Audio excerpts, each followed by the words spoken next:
देखो हम विरोधाभास अलंकार पढ़ रहे थे। विरोधाभास जो शब्द है इसका अर्थ होता है विरोध प्लस आभास, जहां विरोध का आभास होता है। तो देखिए उसको परिभाषा में परिभाषित करते हैं कि जहां वास्तविक विरोध ना होते हुए भी विरोध का आभास होता है वहां पर विरोधाभास अलंकार होता है। क्योंकि जैसे उदाहरण के तौर पर मैं निज रोदन में राग लिए फिरता हूँ, शीतल वाणी में आग लिए फिरता हूँ, जो आपकी कक्षा 12 की हिंदी का पहला चैप्टर है उसमें जो कविता का नाम है आत्म परिचय,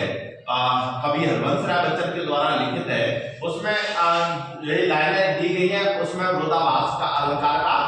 प्रस्तुतिकरण किया गया है। इसी प्रकार से देखिए क्योंकि आपको पता है जब शीतल वाणी होती है तो उसमें आग कैसे लेकर घूम सकता है कोई व्यक्ति, इस तरीका से विरोधाभास दिया है। इसी प्रकार या अनुरागी चित्त की गति समझे ना कोई,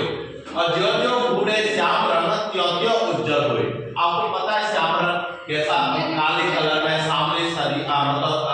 रंग में डूबने पर कोई व्यक्ति उजला और स्वच्छ और सुंदर कैसे हो सकता है, यह यहाँ पर भी विरोध का आभास किया गया है। इसी प्रकार देखिए अगला पढ़ रहे थे हम समझे अलंकार, जहां सादृश्यता के कारण या समानता के कारण उपमेय में उपमान की संभावना व्यक्त हो वहां पर समझे अलंकार होता है।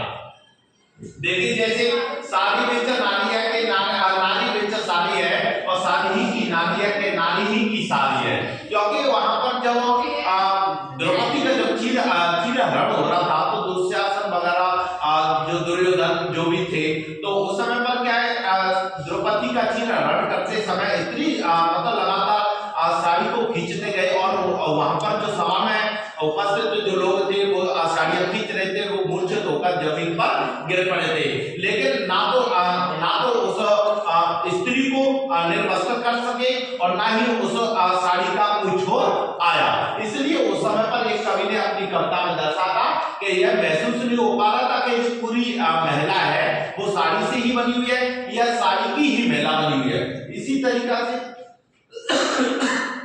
अगला लक्ष्मी, देखिए अगला उदाहरण है लक्ष्मी थी या दुर्गा थी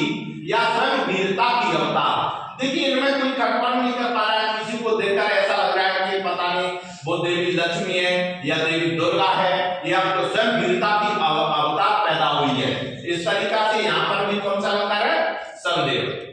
भ्रांति अलंकार में भ्रांतिमान अलंकार, जहां समानता के कारण किसी एक वस्तु में किसी दूसरी वस्तु का भ्रम हो वहां पर भ्रांतिमान अलंकार होता है। जान श्याम घन श्याम नाच उठे बनो, जो बन के मोर हैं, क्योंकि आपको पता है कि जब वर्षा ऋतु के समय पर आकाश में काले बादल छा जाते हैं और छाने के बाद में और वो अपना मौसम और उस ऋतु को समझ करके वो अचानक से अपने पंखों को फैला करके नाचने लगते हैं, लेकिन वहां पर ना तो बादल छाए हुए, लेकिन श्री कृष्ण के सामने रंग को देख करके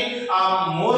जो बन के मोर है उनको ऐसी भ्रांति होती है जैसे कि काले बादल आकाश में छा गए हैं और वो अचानक से खुशी के मारे नाच उठते हैं। इसी प्रकार से देखिए अगला उदाहरण है कि मुन्ना तब मम्मी के सर पर देख देख दो चोटी और भाग गया सर पर सांपिन सी लोटी। क्योंकि जो मुन्ना है आपको पता है जैसे छोटा बच्चा हो और